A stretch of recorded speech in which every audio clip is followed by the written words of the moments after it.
Así que cuando esté en condiciones, señor defensor. Gracias, magistrada.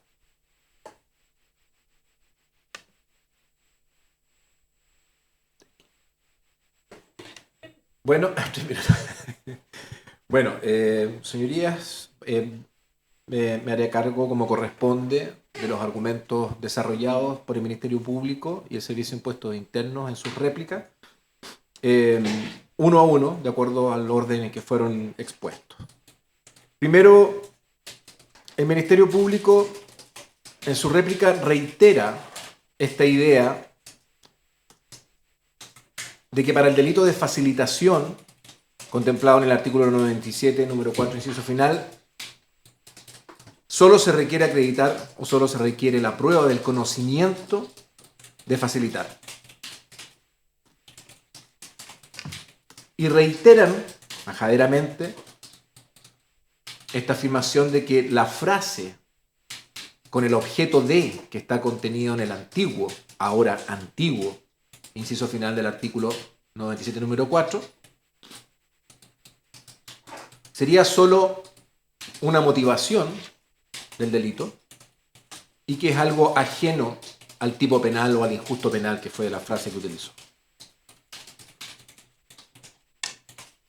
Pero luego dice el Ministerio Público que en caso que se estime que sí se trata de un elemento subjetivo del tipo penal,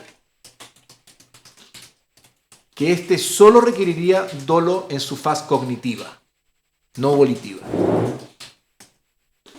No explican mucho esta idea, simplemente la expresan. Y luego termina diciendo que si se requiriese esta última, es decir, la faz volitiva, que en este caso estaría aprobada. Y cita, y cito textualmente lo que dice el Ministerio Público en su alegato: tradicionalmente el dolo se ha entendido como conocimiento y voluntad. Esto lo expresó en su réplica. En el pasado, parte de la doctrina ha sostenido que malicia y dolo son sinónimos, como dolo general. Y para abonar esta idea, cita el fallo del caso Imberlink, que es el rol 297 del 2009 de la excelentísima Corte Suprema. Y le atribuye a este fallo el aportar un criterio de interpretación sistemática en cuanto a sostener que maliciosamente se refiere a un dolo general. Y luego, extrañamente, el Ministerio Público hace o desarrolla un razonamiento tomando la figura penal del 97 número 4, inciso primero, afirmando que contiene una figura dolosa y que esa misma figura está en su fase o en su naturaleza como figura culposa en el 97 número 3 del Código Tributario. Y agrega que, por lo tanto, si entendemos la voz maliciosamente como constitutiva de dolo directo,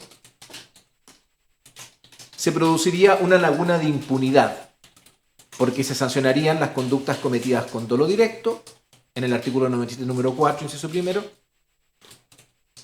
y las conductas cometidas con culpa, del 97 número 3, y quedarían fuera las conductas cometidas con dolo eventual. Se sugeriría, en este argumento del Ministerio Público hay un error conceptual bastante grave, porque hace esta afirmación de que estamos en presencia de una figura dolosa, la del 97 número 4, y de una figura culposa. Y aquí digo, hay un grave error conceptual, porque la figura del número 3 del artículo 97 no es delito. Es una infracción administrativa, perdón, una infracción tributaria. Y esto no lo digo yo, vuestra señoría, lo dice Alex Van Belser, autor continuamente citado en sus alegatos por el Ministerio Público, y podemos encontrar el detalle de lo que son delitos tributarios en el artículo 97 siguiente del Código Tributario y cuáles por ende solo serían infracciones tributarias. Alex Van Belsen, en su libro Delitos Tributarios, página 23 y siguientes, se refiere a esto. En la página 23, en el párrafo Delitos e infracciones, parte diciendo: la primera cuestión de cierta relevancia es la determinación de los ilícitos que constituyen delito y que es preciso distinguir de aquellos que tienen carácter de infracción administrativa. Y luego se da el trabajo, este autor, de mencionar uno a uno cuáles son delitos. Y menciona el 97 número 4, obviamente, el 97 número 5, el 97 número 10, el número 22, el número 23, el artículo 100. Y obviamente no está mencionado el 97 número 3 porque es una infracción tributaria. Entonces, este razonamiento que hace el Ministerio Público es errado, magistrado, desde que hace una comparación entre una figura dolosa y una supuesta figura culposa. Sabemos que es terminología penal lo que está usando el Ministerio Público y creo que puede tender a confundir. Y por lo mismo, su señoría, hacemos esta aclaración de que esta argumentación para, en definitiva, tratar de sostener nuevamente esta idea de que el dolo que se requiere para cometer el delito del 97 número 4 puede ser a título de dolo eventual y no dolo directo, como la gran mayoría de la doctrina lo sostiene. Pese a esto, insisten en que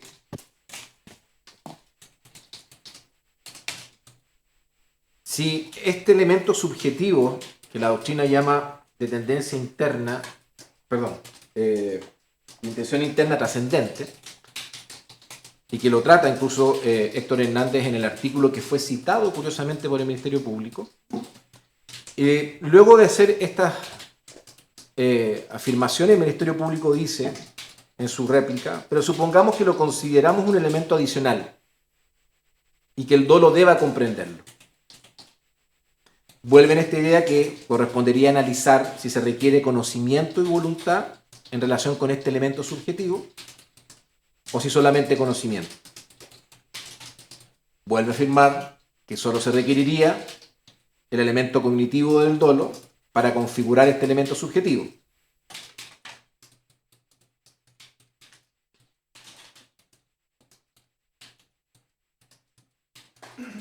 Pero nuevamente, poniéndose en la hipótesis que se requiera voluntad, dice: pero esta igualmente estaría acreditada.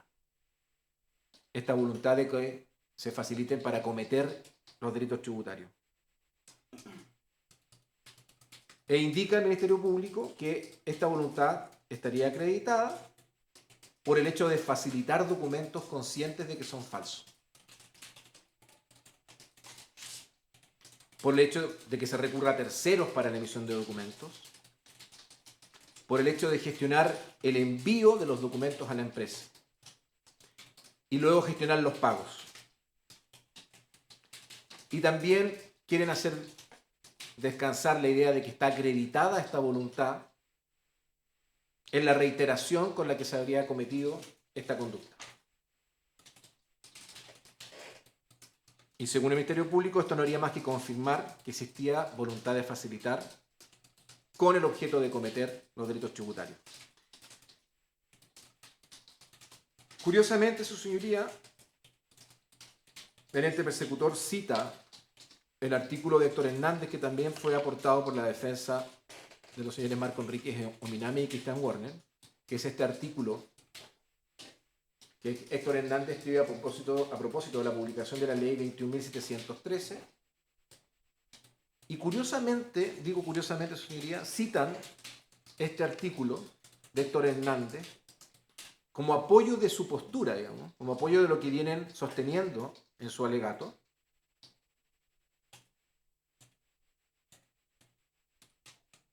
Cuando todo lo que señala este artículo es precisamente lo que esta defensa viene sosteniendo. 21.713, que es la que introduce estas nuevas dos figuras de facilitación en los últimos incisos quinto y sexto del 97 número 4. Este artículo, su señoría, que es un artículo escrito por el profesor Héctor Hernández de 4 páginas, bien breve, que entiendo que el tribunal dispone de él porque lo dejó la defensa del señor Marco Enrique Jominami y Christian Warner, lo que hace es apoyar absolutamente la tesis sostenida por esta defensa. Y que hemos dicho también es la tesis que defiende el Servicio de Impuestos Internos en sus circulares, en las 2 circulares que ha dictado a propósito de estas figuras penales, primero la del año 2001 y luego la que dictó a propósito de esta modificación introducida por la ley 21.713. Este artículo de Héctor Hernández, uno lo lee, su señoría.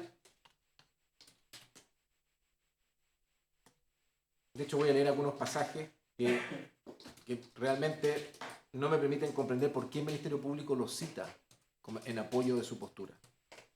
Que es esta postura de que en realidad este elemento subjetivo es ajeno al injusto, y luego, bueno, si es parte del injusto, solamente hay que acreditarlo con un dolo directo, y que, bueno, si hay que acreditarlo con también el dolo directo en su fase cognitiva y volitiva, que ya estaría acreditado. Citan este artículo cuando este artículo dice todo lo contrario a lo que postula el Ministerio Público. Este artículo parte diciendo en uno de sus párrafos: es pacífico que cuando la ley exige un elemento subjetivo del tipo distinto del dolo, que es esta tendencia interna trascendente de la que hablaba el tipo penal antes de su modificación y que la mantiene ahora pero en su figura calificada, agravada, Héctor Hernández dice: es pacífico que cuando la ley exige un elemento subjetivo del tipo distinto del dolo y este no se da, la conducta simplemente no es punible, en absoluto.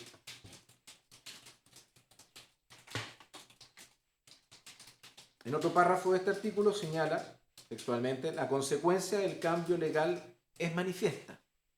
Bajo la vigencia del nuevo texto legal, la confección, venta o facilitación dolosas de documentación tributaria es punible sin necesidad de que la conducta persiga ningún propósito adicional.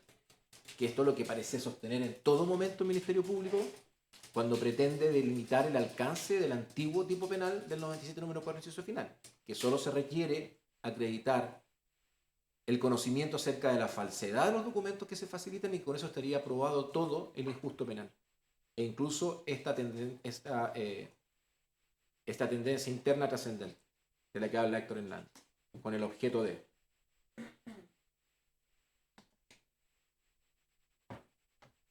Continúo con la cita de Héctor Hernández. Dice: en tanto que la circunstancia consistente en que la gente incurra en alguna de estas conductas con el propósito de cometer o posibilitar la comisión de un delito de defraudación tributaria, acarrea la imposición de una pena mayor.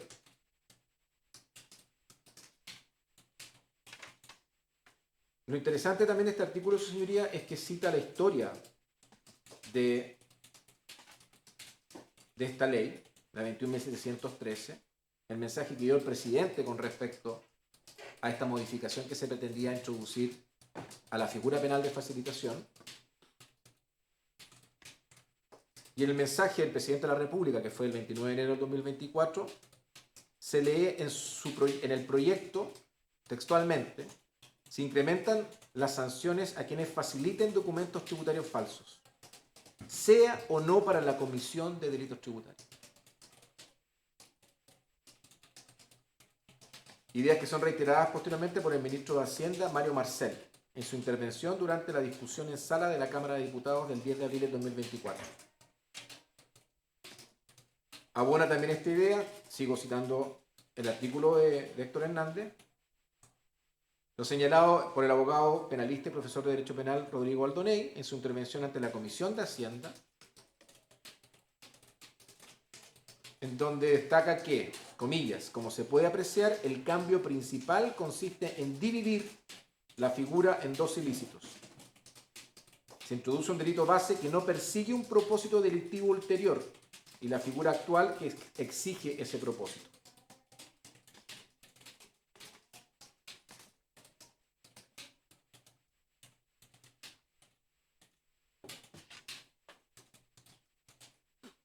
Se ponen como ejemplos en estos mensajes, su señoría, de situaciones y que justifican la creación de estos nuevos tipos penales. Ejemplo de situaciones, se cita de hecho un caso vigente, no lo dice expresamente, pero por la característica parece ser el caso audio y el uso de facturas falsas para utilizarla en el mercado de valores, en donde se reconoce expresamente en estos mensajes, en estas discusiones de este proyecto de ley, que eran situaciones que no estaban cubiertas por el antiguo inciso final del artículo 97 número 4. Porque el propósito en la facilitación de esos documentos falsos tributarios no era la comisión de delitos tributarios, sino que posibilitar al receptor de esos documentos el ingreso al mercado de valores, al mercado financiero, para poder utilizar esa factura falsa para obtener financiamiento. En definitiva, su señoría, lo reiteramos, no entendemos por qué el Ministerio Público cita este artículo. Lo cita supuestamente en apoyo de lo que viene sosteniendo, pero dice exactamente todo lo contrario. Y abona la tesis que hemos venido sosteniendo nosotros en nuestro alegato de clausura, de que esta modificación penal viene a demostrar que la figura anterior requería este elemento subjetivo y que tiene que ser probado. Y que tiene que ser probado, su señoría, aparte de la acreditación de la primera parte del delito, que es la conciencia de la falsedad de los documentos. Si ustedes se dan cuenta, en todo el discurso del Ministerio Público siempre pretenden de que la sola conciencia de la falsedad de los documentos se pueda atribuir este elemento subjetivo o esta tendencia interna trascendente de posibilitar o con el objeto de posibilitar la comisión de los delitos tributarios. Y creemos que no es posible. Tiene que haber una prueba distinta. Será aquella que demuestra la conciencia o que pretende demostrar la conciencia de falsedad de los documentos que fueron facilitados. Debe existir un medio probatorio distinto.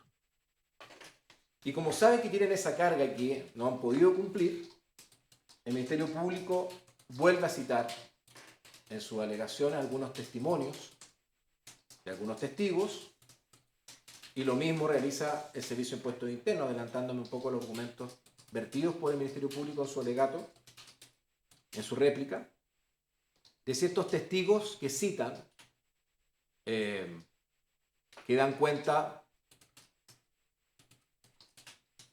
de que se les habría solicitado las boletas, de que estaban conscientes de que los servicios no se habían prestado, de que se había gestionado el envío de la boleta a la empresa, luego que se había gestionado su pago.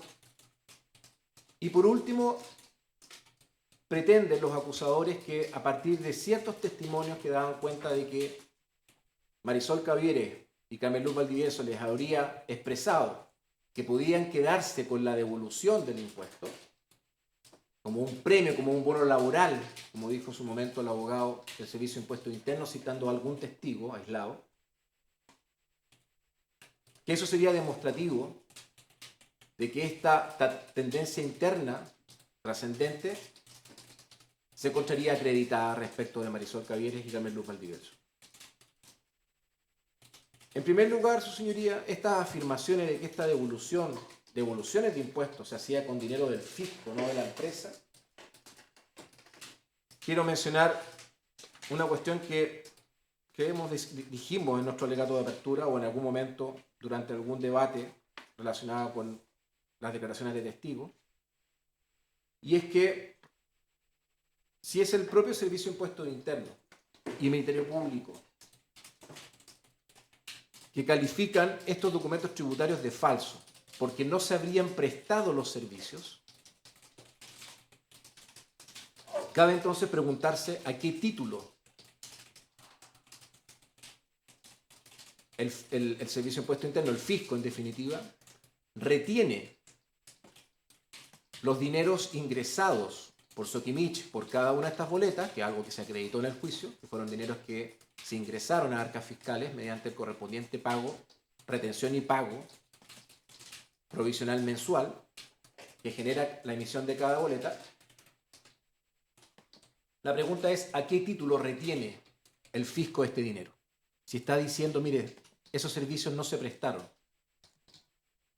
Si está afirmando que los servicios no se prestaron, a la única conclusión posible que podemos llegar tributariamente hablando es que no existía hecho grabado.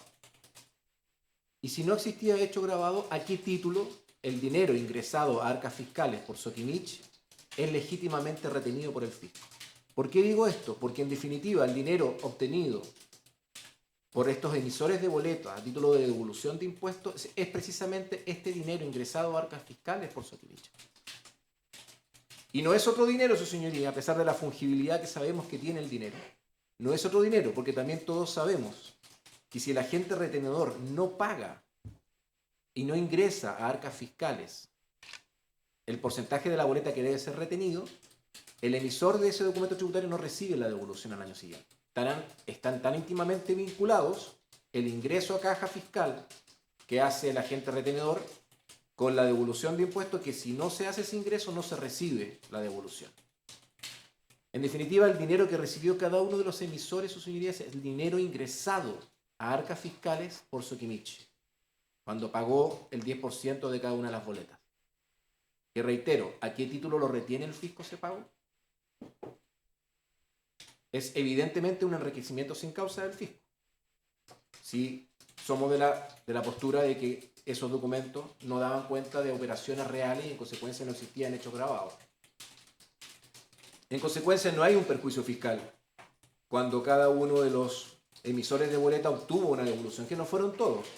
Recuerden que pasaron por aquí varios testigos emisores de boleta que señalaron que no recibieron la devolución de impuestos.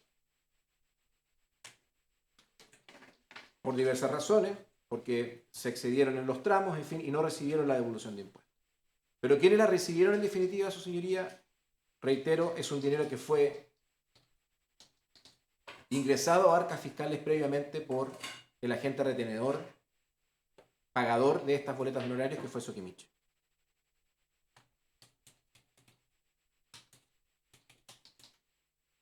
Respecto de la prescripción, su señoría, que alegamos en su oportunidad,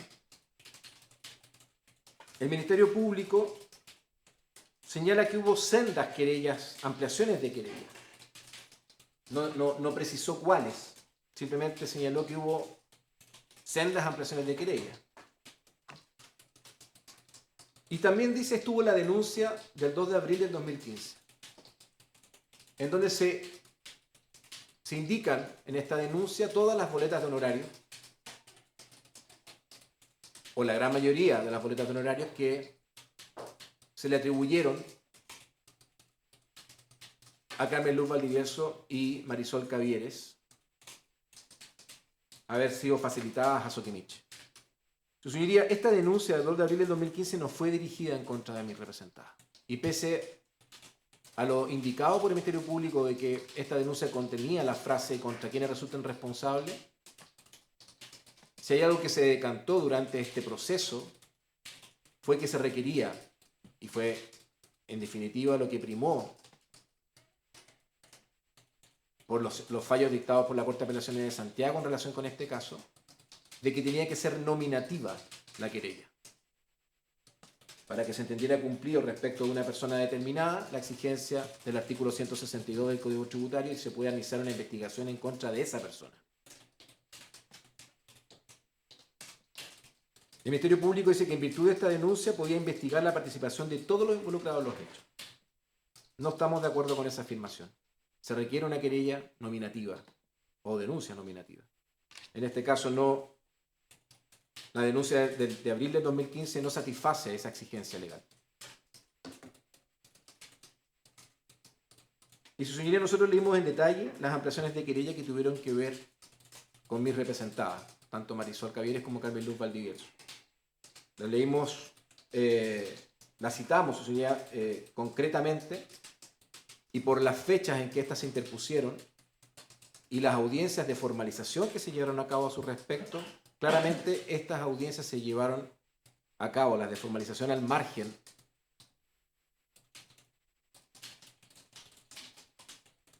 de la autorización que tiene el Ministerio Público para formalizar a una persona sin una querella del Servicio de Impuestos Internos de carácter nominativa. Luego el Ministerio Público se hace cargo, su señoría, de nuestro argumento de que habrían desoído o desobedecido el oficio 487 del Fiscal Nacional. Y afirma el Ministerio Público que nosotros habríamos omitido leer un párrafo de este oficio que indicaría que la restricción fáctica contenida en una querella no limita las facultades de investigar el Ministerio Público para investigar todos los hechos.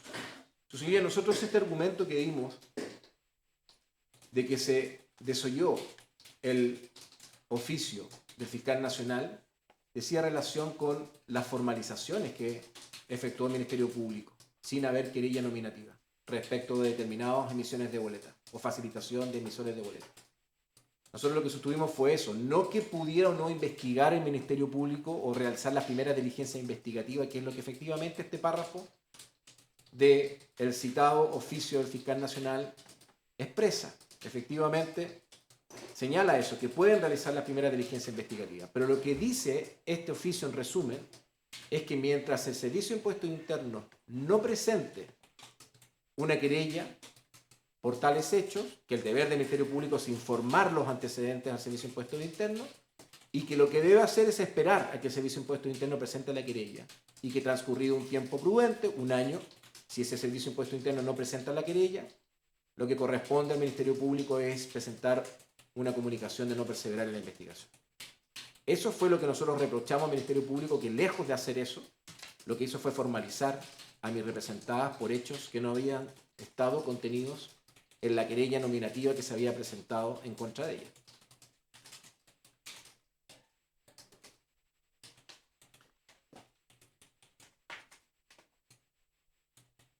Eso es lo que puedo decir, su señoría, con respecto a lo señalado tanto por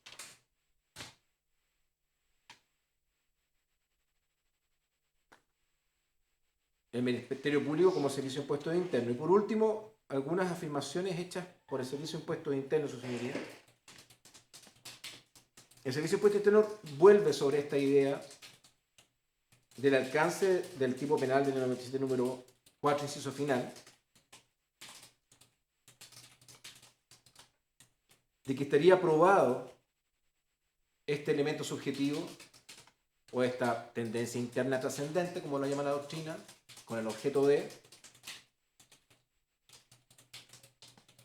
que estaría probado, y nuevamente cita una serie de testimonios que se dieron en el juicio, aproximadamente 5 respecto de Marisol Caviere y otros 5 respecto de Carmen Luz Valdivieso, y que creemos, su señoría, que reiteramos, esta prueba no hace más que insistir en la idea de el conocimiento o la conciencia de la falsedad de los documentos, pero en ningún caso de esta tendencia interna trascendente o elemento subjetivo, como lo señala Héctor Hernández en su artículo.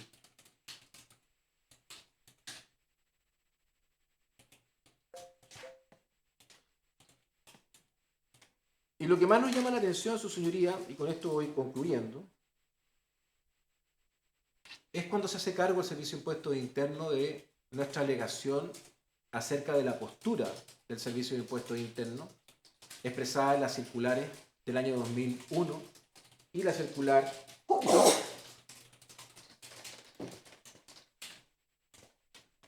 y la última circular, su señoría, que cité, que entiendo que es de este año o del año pasado, a propósito de la publicación de la ley 21.713.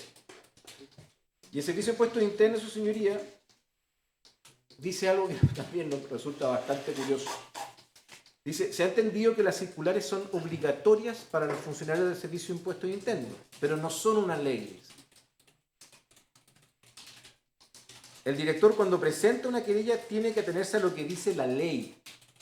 No está obligado por la circular que él mismo dictó, dicho sea de paso. Dice, como tampoco lo están los tribunales. Esto, su señoría, realmente me llama la atención que se diga, y me recuerda un poco a la filosofía Caselli, su señoría, que no sé si la conoce, la filosofía Caselli. Sí, la filosofía del gran jugador de fútbol y pensador Carlos Caselli, que coloquialmente se le llama la filosofía Caselli, su señoría, que descansa en la frase que alguna vez expresó algún medio de no tengo por qué estar de acuerdo con lo que pienso. Y que se dice es la filosofía Caselli en el fondo como dejar, y que se usa para dejar en evidencia contradicciones. Esto de sostener por el Servicio de Impuestos Internos que no está obligado por la circular, magistrado, que dicta el propio director, me parece que se acerca bastante a esta filosofía. Ahora, y dice, finalmente, empieza a intentar quitarle validez a las circulares de algún modo, su señoría, que creo que es demostrativo de la debilidad del argumento del Servicio de Impuestos Internos. O sea, pretender restarle validez, eficacia a dos circulares que se refieren concretamente al alcance del tipo penal, al creado el 2001 y luego al modificado mediante esta ley publicada el 2024, no hace más que demostrar esta debilidad del Servicio de Impuestos Internos. Y pese a esto, dice el Servicio de Impuestos Internos, se ha cumplido plenamente con lo que dice la circular. O sea, luego de sostener esto de que no está obligado, o sea, como tratando de restarle valor a esta circular, dice, bueno, pero no importa, hemos cumplido plenamente con lo que dicen estas circulares. Y no habría ninguna contradicción con lo que dice la circular.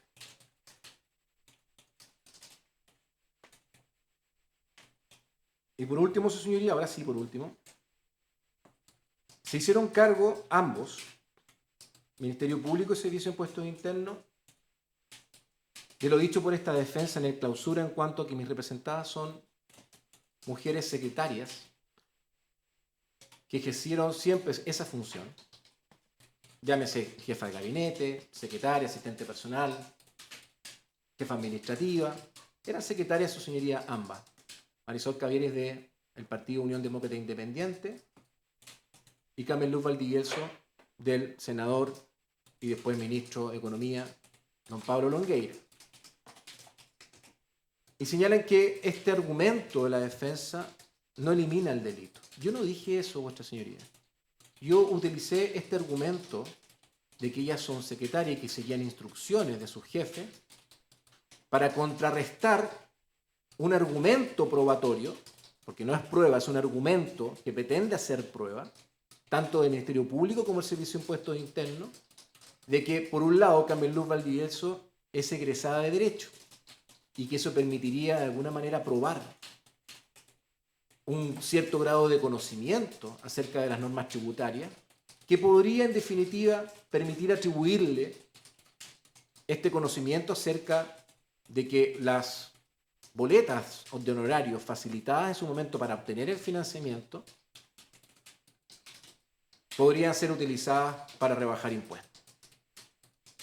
Y respecto de Marisol Cavieres, los esfuerzos retóricos de mis contradictores fueron en todo momento que, dado el cargo que ella ostentaba dentro del partido, era la que organizaba todo este esquema, en definitiva, para poder obtener estos financiamientos y que en consecuencia debía ella estar en conocimiento de todos los extremos de este tipo penal, incluyendo esta tendencia interna trascendente, que, reitero, su señoría, el Ministerio Público y el Servicio de Impuestos Internos no acreditaron, no pudieron aportar ni una prueba que acreditara que esa era la tendencia interna trascendente. Por el contrario, como lo he dicho también en mi alegato de clausura, viene reconocido en la acusación como proposición fáctica de que la razón por la que se entregaban estos documentos tributarios era para obtener los montos allí indicados para poder financiar la actividad política. Este argumento, su señoría, que yo expresé respecto a la condición de mi representada, en particular de Carmen Luz Valdivielso, que le atribuyen este conocimiento especial por el hecho de ser egresada de Derecho, y que yo precisé, su señoría, que lo único que se acreditó fue que egresó el año 95, es decir, casi 6 años antes de que se creara este tipo penal. De esa sola circunstancia, su señoría, no se puede atribuir conocimiento de las reglas tributarias, ni siquiera este tipo penal, su señoría. Mi representada no lo estudió en la universidad porque no existía este tipo penal. Y nunca ella ha ejercido la profesión. Siempre ha trabajado como jefa de gabinete, o como asistente, o como secretaria, en este caso del señor Pablo Longueira. No pudo demostrar en el Ministerio Público que mi representante haya ejercido alguna vez la profesión como abogada propiamente tal. En consecuencia, esta sola circunstancia de haber acreditado que egresó el año 95 creo que no puede llevarnos a atribuirle a ella un cierto conocimiento acerca de las normas tributarias y en consecuencia por ahí pretender que se haya podido acreditar en algún grado esta tendencia interna trascendente que exige el tipo penal. Y reitero, eso fue lo que se quiso sostener con este argumento por parte de esta defensa, de que no estaban ellas en ciertas condiciones profesionales o de cargos ocupados como secretaria del partido UDE, en caso de Marisol Cavieres, que permita a partir de solamente esas circunstancias atribuirles conocimiento en relación con la posibilidad o con el objeto, al facilitar estos documentos, de que se posibilitara la comisión de delitos tributarios. En ningún caso se planteó como una situación de exculpación, vuestra señoría. Por último, magistrado, ahora sí, por último, cita el Servicio de Impuestos Internos la situación de las dos personas que gestionaron, en el caso Corpesca, la obtención de boletas para Jaime Orpi, que dicho sea de paso, fue absuelto, como todos sabemos, de este delito de facilitación. Pero cita el caso de las dos personas, creo, secretarias o administrativas, que trabajaban para don Jaime Orpi, que gestionaron el envío de estas boletas a la empresa Corpesca para que se produjera el pago y que fueron condenadas, dice, en abreviado. Efectivamente, sus señorías fueron condenadas en juicio abreviado. Pero soy un convencido, su señoría, que las sentencias de juicio abreviado no pueden ser consideradas como jurisprudencia, como precedente o jurisprudencia válida, su señoría, en qué fundamentarse o qué basarse, porque sabemos que son sentencias dictadas sin oposición, magistrado, y que son fruto de un acuerdo entre el Ministerio Público y la parte acusada, y la defensa de la parte acusada. No hay discusión normalmente en esos procedimientos, y sabemos también que las motivaciones, se ha ventilado en este juicio, de algunas de las personas que accedieron a estos abreviados, no necesariamente por el prestigio de los abogados que las defendieron, como señaló el abogado del Servicio de Impuestos Internos, don Manuel, sino por razones bastante más personales, su señoría, como el caso del señor Pizarro, en este caso, que aceptó un abreviado porque manifestó que sencillamente no tenía tiempo para enfrentar este juicio porque tenía que trabajar. No creemos, su señoría, que estos fallos en procedimientos abreviados hayan tenido una carga de fundamentación de parte del tribunal que sea valiosa para efecto de determinar el alcance de estos tipos penales. Sí lo son, en cambio, los fallos de desafuero del señor Rossi y el fallo absolutorio del señor Jaime Orpi, que ambos fueron obviamente confirmados al rechazarse los recursos de nulidad en el caso del señor Orpi, y bueno, y por la Corte Suprema en el caso del señor Rossi, que también el abogado del Servicio de Impuestos Internos desliza que fue el voto de mayoría, como queriendo decir el voto disidente dijo otra cosa. Y con respecto a esto, su señoría, este voto disidente, cito lo que dice, incluso, no lo digo yo, lo dice el artículo también del profesor Héctor Hernández, en las notas al pie de la segunda página, cuando se refiere a este fallo, rol 1524 del 2018, considerando segundo y tercero, rol 1524 del 2018, considerando segundo y tercero, señala Héctor Hernández que en este desafuero, lo dice entre paréntesis, el voto disidente no lo pone en duda la necesidad de acreditación de este elemento subjetivo o intención interna trascendente. Solo disiente este fallo de la Corte Suprema de desafuero en cuanto a las exigencias probatorias al respecto de este procedimiento de desafuero. Es decir, hubo ministros que estuvieron por acoger en este voto disidente de desafuero por estimar que la prueba que se requería para dar lugar al juicio no eran del nivel de exigencia que el voto mayoritario sí tuvo en consideración para efecto de rechazar el desafuero. Pero nada contradice con respecto a las exigencias de estos elementos subjetivos del tipo penal o de esta tendencia interna trascendente. Nada dice al respecto como para que se haya esbozado esta idea de que hay un voto disidente ahí que es bueno o sería importante mirar.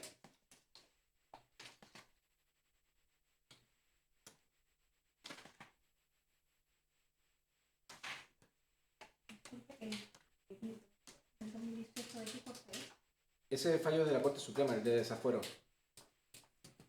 7 de marzo del 2018 es el fallo.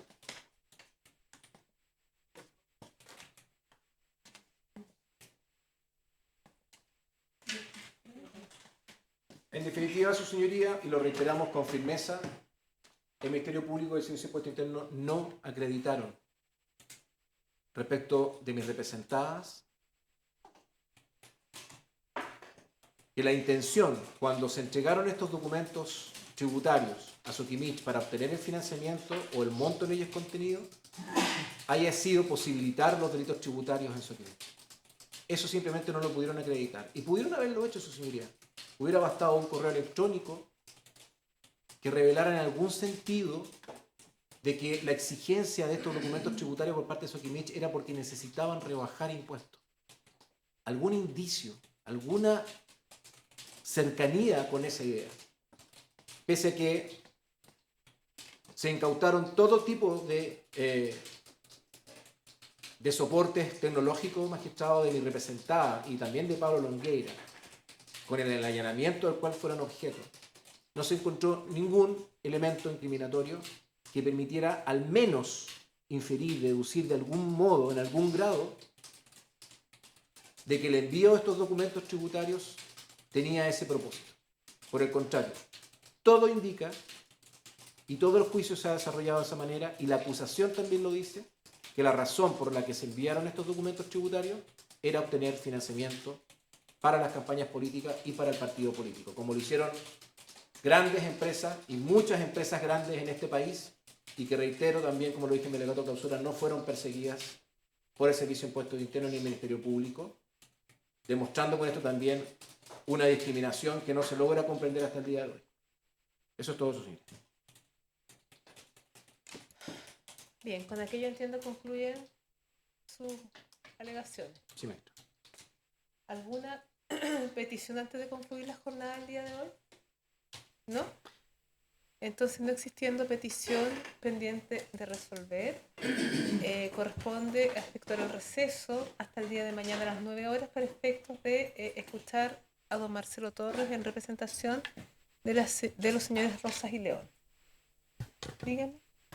Señoría, el jueves nos tenemos que conectar, habíamos quedado para la... Entiendo que el día jueves, por motivos de... iban a alterar un orden de los defensores al momento de evacuar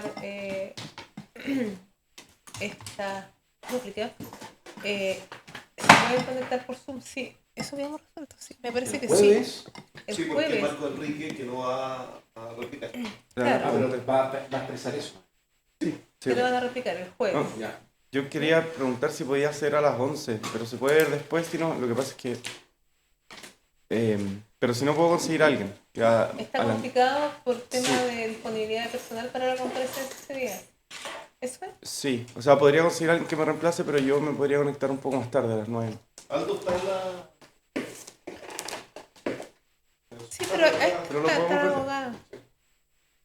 Entonces, va a pedir que sea a las 11. Va a pedir que el día jueves sea a las 11. Sí, sí, que nos conectamos por Zoom solo para eso. Ya. Sí, se puede. ¿Alguien tiene un inconveniente con aquello que puedan comparecer por Zoom el día miércoles Está en Cesanoso. y sea a las 11? Porque el tema del Zoom entiendo que ya había quedado el jueves, ¿sí? Ya, no, entiendo que nadie tiene inconveniente porque nadie manifiesta oposición de manera expresa, ¿no? Ya. ¿Y a las 11 de la mañana tampoco? No, eso es el jueves. El jueves a las 11 de la mañana para efectos de dar la palabra a la defensa de don Marco Enrique Minami y Cristian Wander, que en todo caso desde ya han manifestado que no van a efectuar la réplica, pero tienen que señalar la etapa procesal corresponde. ¿Bien? No existiendo otra petición que resolver, ponemos término a la audiencia. Que tengan una buena tarde. Hasta mañana a las 9.